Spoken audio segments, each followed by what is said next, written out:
Hey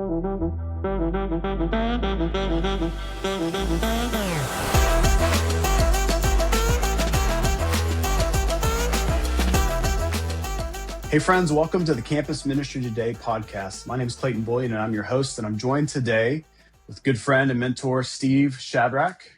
Steve, how are you doing today? What's going on with you, brother? I am doing okay, Clayton. Good to be with you, man. Yeah, so last podcast we missed you because you were out traveling, and this month you're headed out into the big bad world to do some pretty amazing things. And so before we introduce our guest, I just wanted to give you a chance to say, Shad, where in the world are you headed this month? What's God doing with you these days? I get to serve, Clayton, and so I'm headed back to Asia pretty soon here, and headed to Nepal, Cambodia, Vietnam, Indonesia, Hong Kong, and Singapore. So I get to train past. Yeah, that's right, and be 4 or 5 weeks, and but I get to train pastors and ministry leaders and campus workers, city by city, country by country, and our staff and our ministry partners that put these events together. And so spending 3 days focused on how do you develop evangelistic strategies, and then how do you make disciples that make disciples, and how do you raise up and send missionaries. I think we call it EDM. Oh, I'm seeing a pattern here. I'm seeing a pattern here. That's right. And so the Great Commission is kind of boiled down into those 3 parts. And in the United States, North America, we get all kinds of training and seminaries and books and mega churches, and we're just inundated with it. But friends, in a lot of these countries, oh my word, just giving them a simple little booklet, on how to share the gospel, or a little thing and taking them through how to make disciples, how to prepare and raise up and send, just the basics. Boy, they just eat it up. And they immediately apply it. I wish we were as teachable and hungry and application oriented here as when I get to go into Asia, these different countries. It's incredible. And God is doing amazing things, just raising up workers all over the place. It's a blast. I get to do it 2 or 3 times a year. Anyway, I'll go on and on, but we've got a great guest we need to get to. Well, Shad, we are grateful that what does our boss say? Rolf, Shad's at his best when he's out in the world somewhere, training people. And so we're grateful we get to tie you to the nations for sure. But speaking of EDM, we've got a great guest today that we actually met at EDM. Mutual friend, Ed Kang, said, hey, do you guys know Robin, and why isn't he coming? And so we made the phone call like all of us do when Ed Kang says do something. And so so our good friend, our now good friend, Robin Waller, is on the podcast with us. Robin, you need a chance to introduce yourself in a second. Just for the folks at home, Robin is a South African, migrated to Canada. So is that a South African Canadian, a Canadian South African? Okay. Yeah, I'm not sure what the correct order is. But playing churches on collegiate campuses, and God's just doing some amazing stuff through your ministry. And so, Robin, welcome to the podcast, man. How are you doing today?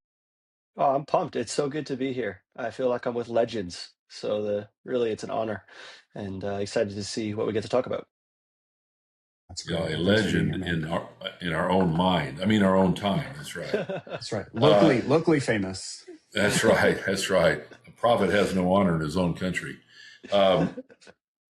Robin, I got to meet you at the illustrious EDM conference in Fort Worth, and you were on a panel, and you did such an amazing job. Mm-hmm. And anyway, I'm so grateful to have you back. But we want you to spend a couple of minutes introducing yourself to our audience. Just tell us about your ministry, maybe your family, anything else you want to include. Give us a little snapshot of who you are, bro.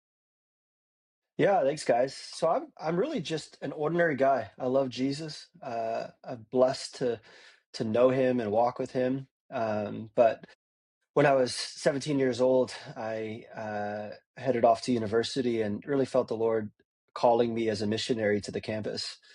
And so I arrived there, and through a bizarre sequence of events, ended up helping plant a church it was actually the campus bar. It was super gross. But it was amazing. It was beautiful. Met my wife in that. So I often joke, I met my wife at church, but at school in the The campus bar. bar. So, it's depending who I'm trying to impress, I can go lots of different angles on that. But yeah, it was beautiful. So yeah, I met my wife, and after a little while, we ended up taking on the leadership of that church, and kind of rebooting it about 15 years ago. And God gave us a heart to see churches on every university campus. And so since then till now, we've been trying to figure out, how do you make disciples who can go and plant churches that plant churches on university campuses. And so we're reaching, as of today, 9 university campuses in Ontario, here in Canada. So spanning about 1,000-kilometer kind of corridor, and looking forward to planting some churches further afield in the next couple of years. But yeah, homegrown leaders, we reach them, disciple them, baptize them, send them out to do the same somewhere else. And it's been a rich journey. I have 2 kids, and they're just as much a part of the ministry as well. They participate. And God's telling his own story through them, but it's also beautiful to see how they're being raised in this, rich disciple-making evangelism context. I think they think it's normal to have a house with like 40 students in it. It's just, Yeah. hey, that's what Yeah. people do. Yeah. And so the only other thing I would add is that we live right next to campus. And our heart is to be as close to the rhythms of student life as possible. And so even though our leadership responsibilities have us a little bit scattered all over the place, our heart is to be as close to the campus and, on the ground as possible with students on a day-to-day basis. That's amazing. So I'm Wow. picking up some themes here, Shad, because Yeah, talking I about like. 40 students in the house, living close to campus. I think the Shadrachs and the Bullion kids story is actually going to be very similar. I just thought it was normal that 18 to 25-year-olds knew where my dishes were and invaded my pantry. I just thought Well, that was a normal part of life. it was great because Clayton, we had you spend some time with us earlier in the year, and you spoke to some of our leaders and just encouraged them that raising kids in a missional context is a treasure and beautiful. You said many other great things while you were with us, but the number of people that have come up to me and said, the encouragement that raising kids in a context that's committed to the cause of the Great Commission is a worthwhile endeavor. Dude, you sowed into our church a beautiful thing. So thank you. Well, I was honored to be there, and I mean, we know this. Like when you're a young parent, it's chaos. I mean, it just really is. And when you commit your life to the campus and living these missional rhythms, like no one else gets that. And so Hmm. people are saying, where's your time for your family? Where's your space for your kids? And all Yeah. these different questions. And it's true. Like you get to a point where you think, maybe I'm crazy. Yeah. Maybe something's wrong with us, because the pressure of society is like, hey, you probably need to start adulting Hmm. instead of being kids raising your kids. Yeah. um, and so it's beautiful to see kids, especially the Lift kids, from Lift Church, just grow up in this context where, man, they disciple making and evangelism is just it's like Normal. breathing to them because they see it. So, Yeah. and that's awesome. So it Yeah. was a blast being with you guys. And one of the things that I noticed about your crew, you use some different phrases. Like you guys don't talk about staff. You call them missionaries. That's Yeah. correct. Yeah. You guys are all co-vocational.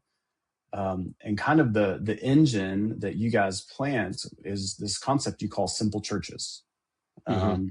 So kind of tell us a little bit about that. Why do you do it this way? What's that model for?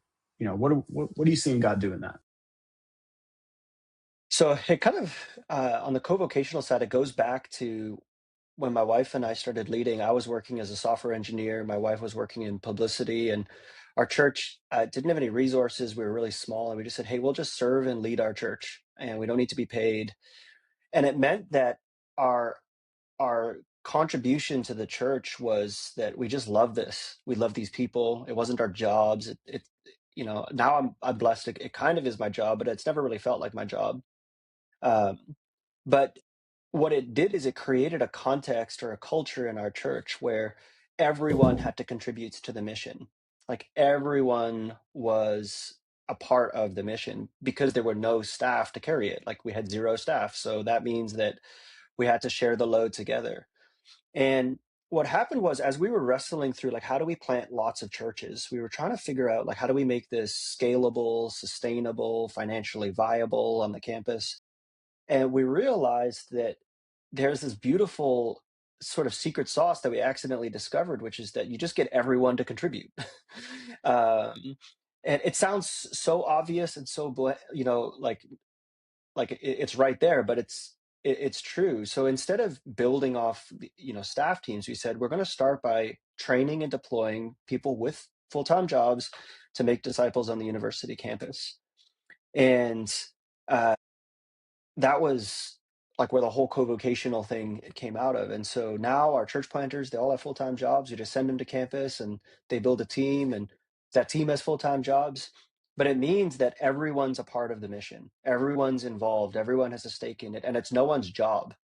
The heart is like this sort of a purity to it, in the sense that the only reason people do it is because they believe They want in it. to. They've bought They into want the to. vision. Yeah. Wow. Yeah. I've said the ideal campus church planter is someone that would be willing to put up their hand and say, "I'll do this for free." That they're so invested into it. Um, that was the co-vocational piece, but then you touched on Simple Church. So I can pause, or I can keep going on Simple Church if you want to comment on the co-vocational thing. I can come back to Simple Church. Well, no, I love the co-vocational model. There's always this fear when you do something like that. Is like, well, what if people get busy? What if they get sick at church? What the what ifs. But when people have bought into a vision, it's the same thing we talk about, and Chad's got books on it. When you bought into the vision, you're going to say, I'll do whatever it takes to do what God's called me to do. And in one hand, it's I'll raise my own salary if I have to, or I'll work a full-time job.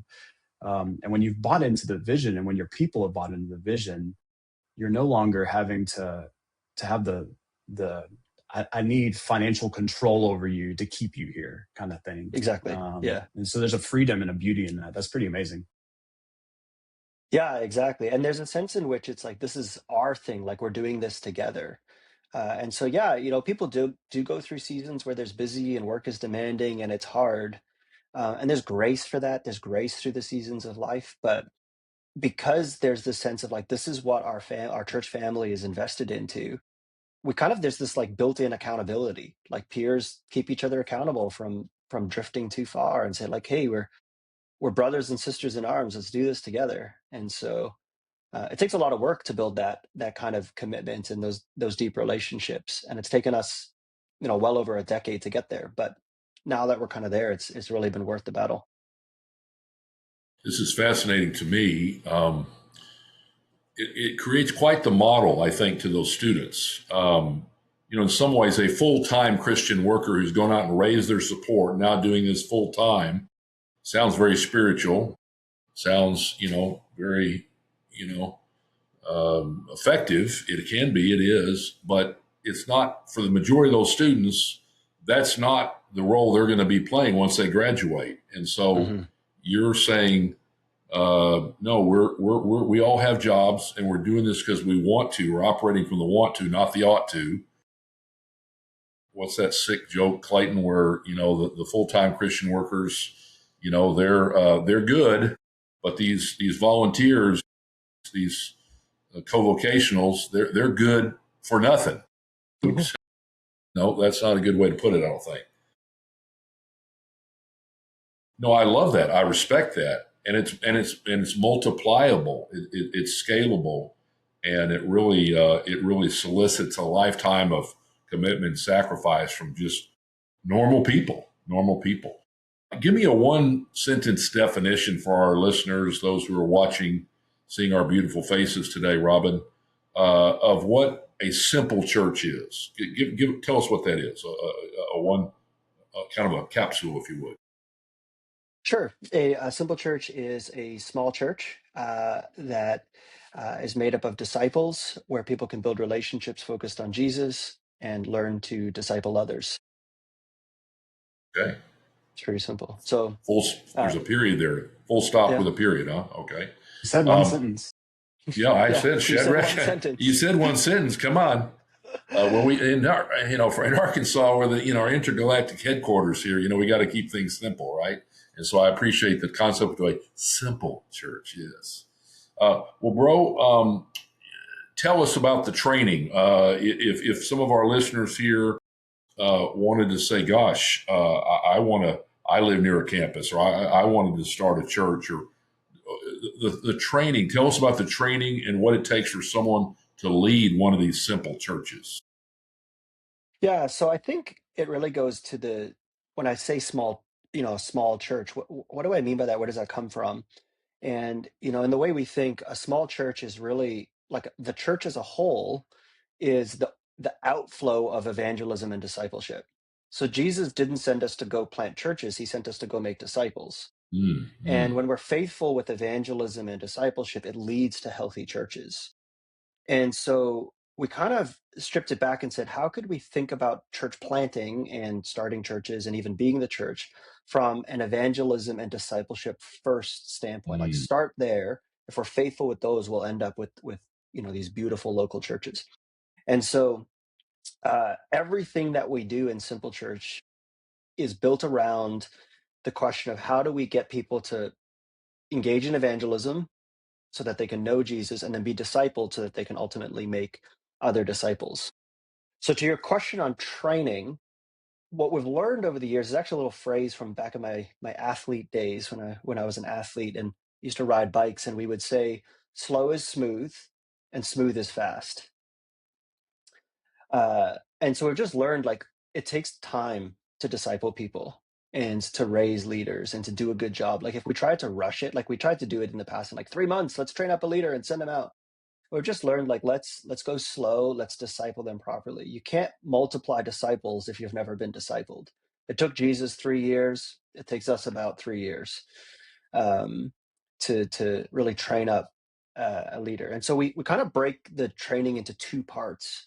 One part is the life on life discipleship with a missionary in that Simple Church. So every Simple Church has a missionary that's a graduated, someone that's not a student, they have a full-time job, they're committed to the campus. And their job is to disciple a leader or an apprentice, we call them. And they build the relationship. They learn to walk together. They're cooking meals together. There's like a real life on life piece there.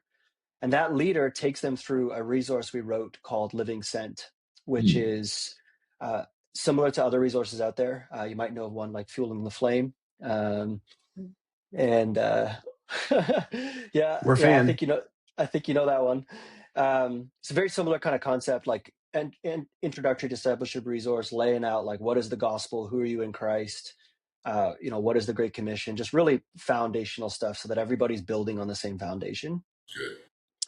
And then the second half of the training, so that's the one half is life on life discipleship, working through like a bit of a structured resource. The other half is we cohort all of the leaders in training together across all of our campuses, and they go through a bit of a formal curriculum process over 8 months that ensures that they understand what Simple Church is, their theology is solid, like we're kind of just laying the core pieces in, and that's all standardized. And it has the advantage that we're building relationship between the future leaders. So there's this inter-campus piece to it. And so there's a curriculum component and a life on life discipleship component. And it has to be both. We've tried every variation under the sun. There needs to be some formal training and there needs to be life on life discipleship. The other key part that I would add is in the process of all of this, they're part of the Simple Church. So they're doing evangelism, they're going on campus, they're talking to students, they're living life with the people in their Simple Church, studying scripture every day, those sorts of things. Those who have experienced what you're talking about, you're making complete sense, and but for a lot of folks that might be watching, listening, we've observed groups that have attempted to plant churches on college campuses, and there's kind of two options here. You plant a church near a college campus, and you invite students to come, and it's kind of a mix of adults and students, and there's some continuity there and stability and foundation, and yet a lot of times the groups that have tried to plant a church on a campus, there are just so many students coming in, leaving, the holidays, the graduations, the dropouts. Like me, I had to drop out and come back several times just to finish up. But I'm just thinking, how do you literally plant a church on a campus and create any kind of stability, long-term foundation that's going to really go beyond this semester? How does that work for those who are not familiar with that concept? That is a great question. I think for us, it really comes down to patience. When we start the process of planting a church, we're not expecting any fruit for 3 years at a minimum. Wow. And goal on year 1 is just to still be there at the end. Goal on year 2 is like if we can have like a dozen students. Like it's really slow, because what we've learned is that because it's built on evangelism and discipleship, we have to resist the urge to do things that will quickly generate growth. You can build a crowd really quickly with students. Yeah, It's not pull hard the to crowd build in. a crowd. Yeah. But that doesn't mean you have a vibrant, healthy, sustainable church. It just means you've got a great event and a good crowd. And it also doesn't mean that anyone's being discipled. And so what we've learned is that it's way better to go slow, reach out to students, do some evangelism. You'll get 1 or 2 or 3. Out of that, eventually you'll identify leaders that are invested in the vision long term and will stay and will catch it. And then they become the builders. And so what we're seeing is, although it takes a lot longer, it's super sustainable by focusing on let's build strong disciples by reaching the lost. The other thing that's really helpful here is because it's evangelism based, not just attracting whatever Christians are hanging out there. When somebody comes to know Jesus for the first time, there's like a sense of like, I want to help the thing that helped me know Jesus. That's good. And so the other dimension is that because it's co-vocational, we can go slow. There's no performance metrics. There's no donors that are saying you have to hit this, and that's not bad. It's not like other models don't have a place, but in order for it to work for us, we've just had to create an environment that allows us to go slow, take risks, raise disciples. And so longevity is a huge piece. My observation is that when many people go out to plant campus churches, they have year 1 in mind, but really you got to think like, where do I want to be in year 10? Like you have to take the long view because campus is turning over so fast. It does take time. I just gotta figure out. I'm gonna have to sort through my brain of like, we don't expect any fruit for 3 years. That I don't like that. I don't like that at all. Well, I've never heard, because I mean, like I want it this month. I want it right now. That's right. My microwave culture is like, I've developed a twitch. But the thing, like Robin, you just said that, and I'm like, I'm working through with one of the guys that I disciple, a master plan of evangelism. And if you read the master plan of evangelism, that whole thing is like, it's not how many men, it's what kind of men. It's you don't focus on the masses, you focus on the leaders to lead the masses. Well, then maybe you should develop the leaders before you get the mass. There's all these. So my brain's got a twitch now, and that's gonna be great. I'm gonna need some time in prayer and some spiritual therapy to work through what you just said. I love it. But Robin, I was with you guys in January, and you guys were commissioning 2 teams to go plant new campuses. And this was a Saturday. And you're like, hey guys, so we're planting these guys, we're about to send these teams off. We're super excited. There were like 8 people on stage, like 4 people each to these campuses. So you weren't sending a huge launch team. You're sending these Marine combat units in a lot of ways. And the thing you said was, and they start Monday. It's like, what's the on-ramp? Well, they're moving this week and they start on campus, and it's the slow connecting with students and sharing the gospel. It's pretty powerful. But one of the things you said from stage was, our hope and our goal is that if we were to drop anybody off, somewhere in the world, and we were to circle back 20 years, what would we find? And the hope is that you'd find a thriving church, multiplying disciples. And so unpack that thought for us. Like, tell us, like, how does that shape your view and this whole process for you guys? So that concept really came out of Acts chapter 8. So in Acts 8, Stephen's just been martyred. A persecution comes on a church, and it says those all except the apostles were scattered. And as they went on their way, verse 4, they were preaching the word. And we don't know who they are. It's not the key leaders, just these people that had an encounter with Jesus in Jerusalem end up scattering to wherever. And if you fast forward to Acts chapter 11, you find them in Antioch, and they're kind of like, they've just proactively decided to start evangelizing to the Gentiles. And there's church there. And if you then fast forward, the church in Antioch becomes one of the most influential churches in the first century, right? So the question we asked was, well, what if that actually is the heart of God? Like, what if we were to see that pattern of scattering of believers who had an encounter with Jesus to places they had never been, and we just leave them alone? Like, what if we came back and we started to see churches there? And I was like, man, that's so brilliantly simple. And so we then said, okay, well, what do we need to do from a discipleship pathway standpoint so that's possible? How do we make sure that people have an encounter with Jesus? They have a clarity of the gospel. They have the conviction to announce it. They have some basic ideas of what it looks like to walk in relationships with other believers. And we kind of distilled it down to, like, what's the minimal amount of stuff that we can give people so that they could go and replicate what we see in Acts 8 and 11. And that's basically what we're trying to do. We're trying to do what we see in the New Testament. And I think sometimes it's like those apostles, it's not the apostles, the disciples that were scattered, like they didn't even have the written word at this point. Paul hadn't even written his letters at this point. Paul wasn't even around yet. And they really just had an encounter with Jesus and a bit of clarity from the apostles. And so, yeah. So you're saying that, and that reminds me, like, when you look through the book of Acts, Paul's in Thessalonica for like 21 days. Like, he's there for 3 weeks before he gets run out. Yep. He's in Corinth for like a year and a half.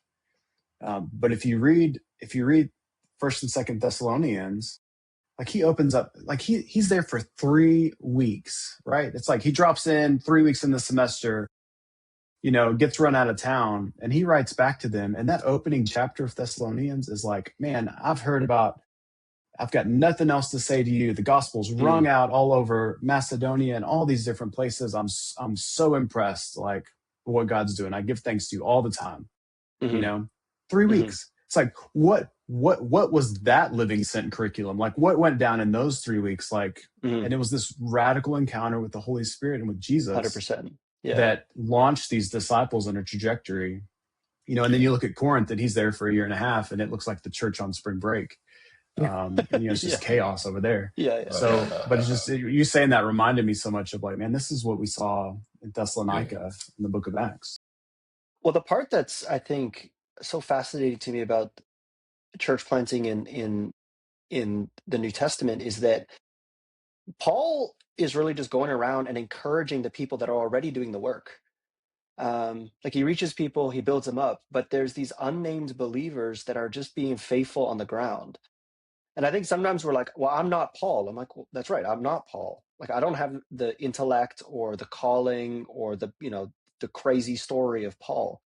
But most of the church in the New Testament was built by people whose names we don't even know. We get these little glimpses, at the end of Paul's letters where he references some people.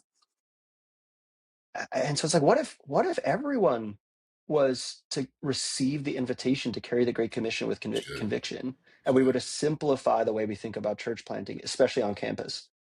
I think most of us, when we think about being called into ministry, we think about vocational ministry. That probably comes to mind more than anything. And we're going to go start a ministry. We're going to go start a church. What I'm hearing you say here, Robin, is that's not really biblical. The biblical part is I'm going to go try to win people to Christ and make disciples and grow into a church, grow into a ministry, kind of grow into business rather than go into business. I think a lot of people go, well, I need to reserve a building and I need to get a worship band. I got to get a website and I got to, instant go into business. Whereas it's this long, steady growing into business of leading people to Christ, making disciples, raising up leaders, reproducing, and hopefully over time that will become whatever you want to call it, whether it's a local church or like a campus ministry. So that alone has value, I think, to our listeners today. You've shared some great stuff, Robin, for us simpletons, talking about simple church, right? As we kind of start winding this podcast down, capsule, what would you say that we've been talking about? What are the 2, 3, 4 things that someone could write down and try to remember if they'd like to somehow put some of these things into practice? What would you say to see some of this happen? Give us a few final bullet points there before Clayton kind of finishes us off here. Sure. So the first one that comes to mind is, I think, clarity of vision. What is it that we're really trying to do? And it's really easy to get sidetracked with quick wins, building something, but the fruit comes from patiently doing what Jesus did. So I think we've got to start with the disciple-making vision. That's got to be not like step 2 or advanced or let's get this thing off the ground. I think the first thing we do is evangelism and making disciples and keeping and fighting to keep that the number one priority when it comes to planting churches on campuses, reaching students. It's got to come down to making disciples. The second thing I would say, which is really just the same thing restated, is that evangelism is essential. There is no replacement for getting disciples to go talk to people they don't know about Jesus, or people they do know too, but to go out and tell people the gospel, to invite them into relationship. You can run great events, you can do big, like come and see type things, but there's no replacement for just go talk to people. The power of one-on-one discipleship, I think, or evangelism is impossible to overstate. With respect to leaders, I would say that everything comes down to character. Character over competence 10 times out of 10. Every time that I have, or any of our leaders have accelerated somebody competent beyond their character, we regret it. And I mean, this is like leadership 101, but it's so much more, it's so important when you're thinking from a sustainability and planting churches. It has to be character. And the beauty of starting with a vision that's disciple making and fighting to keep that at the center, it's easier to keep character as a priority over competence when discipleship is the goal. Yes, good. And I think the last thing I would say, and this is like really tactical, is that when it comes to making disciples, I think a lot of times people suffer from lack of clarity around what that actually means. Discipleship, I mean, every church talks about discipleship in some form. And if you were to ask, 10 Christians, you get 11 definitions. I almost don't even think that the particular definition matters that much, so much as it is that somebody has a clear definition of what they mean by discipleship and a definable process they want people to walk on.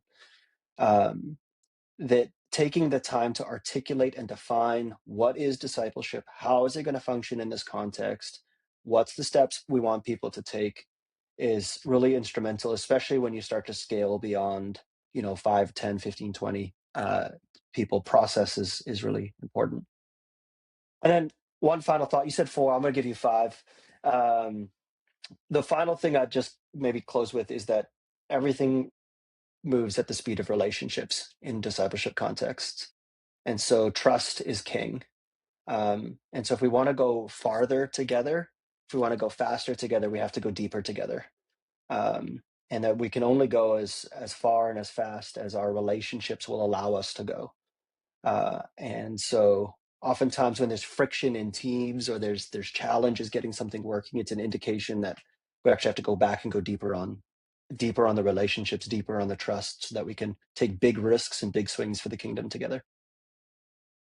Clayton, as you finish this up, the thought occurred to me also. I've probably been on 500 campuses. You're on your way to getting on hundreds of campuses yourself over the course of your lifetime. I can tell, Robin, I bet you have seen this too, so clearly when you step into a campus ministry. On Monday, I'm headed to a campus ministry, and I'm going to spend the evening with their staff and their students. You can immediately tell whether they kind of go into business or they grow into business. The core of their students, their leaders, did they lead them to Christ themselves? Did they disciple them themselves? Or did they just have events and gather people? And no, those kids came to Christ other places, or discipled other places. They just were able to pull them together. And so the strength comes many times, like you're talking about, Robin, are these individuals that your fingerprints are all over them. You've led them to Christ. You've discipled them, and now they know how to reproduce that themselves in powerful ways the rest of their life. You've modeled something to them. I can tell so much about a campus ministry almost immediately as to which model they used. Yeah. Anyway. Yeah, no, I love it. Robin, the thing I appreciate about this conversation is it's kind of twofold, maybe. One, you've called us to something deeper. It's not just the surface level stuff, but this is deeper, and this takes time, and this is not quick. And you said, it's character over competency. But Robin, competency is easier to measure.